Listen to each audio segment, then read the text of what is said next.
依持正见，倡导实修。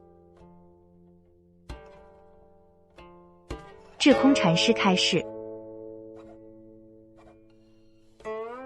修行和处事要懂得抓重点。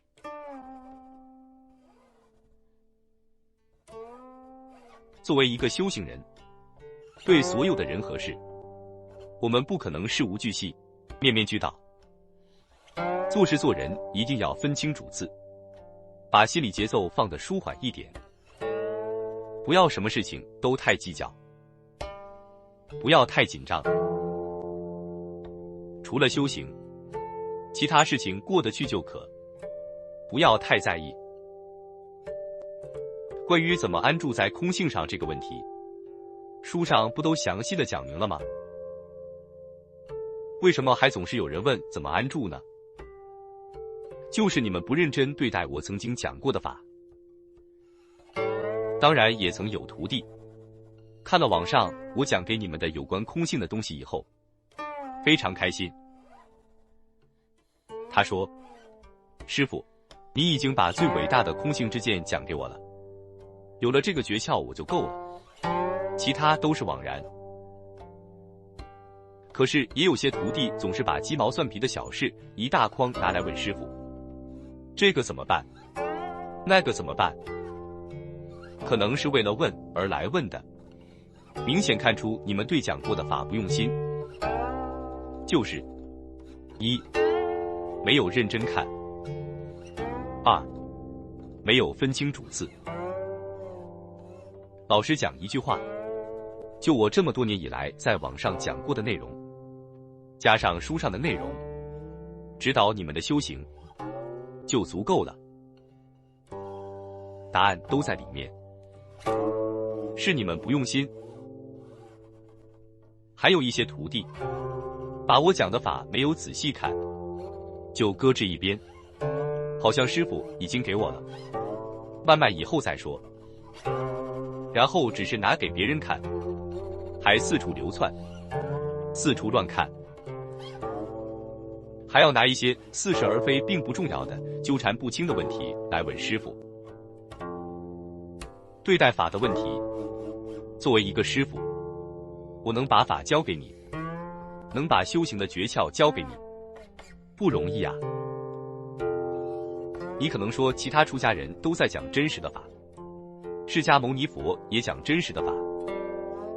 是啊，可是他们讲的那么清楚，你不是不信吗？他没有针对你个人讲啊，我是针对你个人的修行情况，讲给你个别的法，是最对机的法。一个聪明的徒弟，他会自然地升起对师父非常恭敬的心，能够明白师父讲的哪些语句是重点。他也把自己的生命认识得很清楚。假如人生有100个问题，他会从智慧上、理性上逐渐回归，知道自己哪些是重点，哪些不是重点。他会一边修，一边分析判断，需要的内容留下，不需要的就丢掉。有90多个问题已经解决了，剩下10个是重点问题。这时他会来问师父这10个比较不好解决的问题。有些人，尤其一些女众，却不是这样。生活中的80个问题没有解决，其中的10个重点问题和那70个非重点的问题搅在一起，分不清主次，然后这80个问题都可能拿来问师父。好多女性就是这样，今天念佛可以出三昧，可以往生极乐世界，听说至高无上，所有3藏12部都是解释阿弥陀佛的，非常殊胜了。太好了，我念佛，猛烈的去念，念得不亦乐乎。可是念了几天就觉得没什么进展，他就没兴趣了。接着又有人说要持咒，持咒最伟大，咒是无量亿劫都难以听闻的。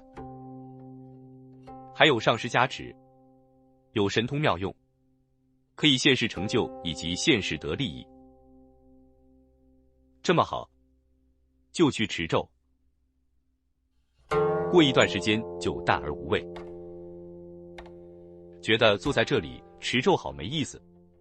你看别人多热闹，穿得花花绿绿的，逛街的，喝酒打麻将的，我一个人可怜兮兮的在这里持咒。要不然就是老公怎么了，老婆怎么了，还得照顾孩子等等，就去做别的了。念佛持咒的事就搁置一边了。过一会儿，又一想，我不是要持咒吗？就又回来持咒。过2天又听说灌顶好，就去灌顶；听说供养好，就又跑去供养；听说朝山好，就去朝山；听说放生好，就去放生。就是这样没智慧啊！就是这样，生命乱七八糟，感情乱七八糟，家庭乱七八糟，生意乱七八糟，佛法修行乱七八糟，死了以后也是乱七八糟。这些就是由于不会抓生命的重点造成的。总之，不管修行还是做人，总要有个主次。经常给我汇报，和我联系的这些徒弟还是不错。那些已经飞了的，也许飞累了还会回来，但那就不一定是这一生的事了。我刚出家时也是要做小沙弥，在斋堂做斋饭，从早晨3点起床，一直不停地做呀做。记得有一次，一个人3点起来后就熬粥、做饭，早课结束以后，就继续做很大的包子，做一次就做好多呀，不停地切菜、剁菜，把馅儿弄好后，又去揉面。午斋后，等我一个人全部做好包子，已经下午1点多了。突然觉得全身力气就不够了，但是做得很开心啊。我深深地感觉到，一个人要想消业障，要想做功德，就进厨房，为别人服务。别人不开心、不愿意做的事，你去努力地做，做久了，自然会发现其中的妙处。修行就这么简单，要抓住重点的话，任何修行方式都是最好的修行。你看广钦老和尚的开示，别看简单的语言，那都是修行心血的结晶，都是非常非常重要的。修行千万别把自己当回事，老老实实做就行，其他的都可以放下。只有冲破生死牢笼，才是你生命唯一的重点。为了冲破生死牢笼，就是要安住在当下。为了更好的安住在当下，你就需要不停的去做禅修的功夫。为了转变色身更好安住，就需要配合医药饮食，以及转业消障的种种方法等等。